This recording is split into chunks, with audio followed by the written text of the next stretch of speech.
কিন্তু অনেকগুলো জায়গা মানে বাইরে চলে গেছে।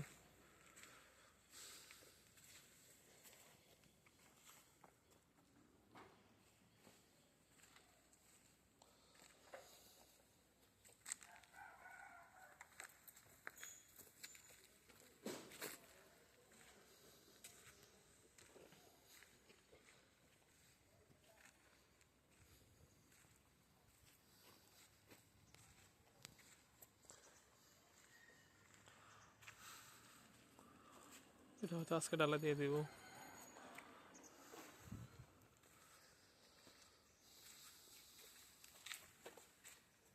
এপাশে ডালাই দরজা লাগাই দিছে কালকে, বাকি এই পাশে ওই জ্বালাই করে দেবো আর কি।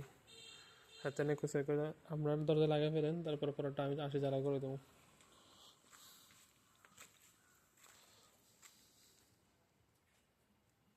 আব্বু এখান দিয়ে এটা করা যায়, ওটা তো ফাইবারের বাইরে রাখছে, বাকি শুধু সামনে দিয়া যদি এখান দিয়ে ওয়াল দিয়ে দেয়, শুধু এই অংশ শুধু ফাইভটা ভিতরে থাকুক, তাহলে হয়তো বাইরে থেকে দেখতে সুন্দর দেখা যাবে। সুন্দর সুন্দর করে ওয়াল করে দিলে বাইরে, নতুবা ফাইভের যদি এখান দিয়ে ওয়াল করে ফিলার ধরে, তাহলে ফাইভ বাইরে থেকে দেখা যাবে আর কি।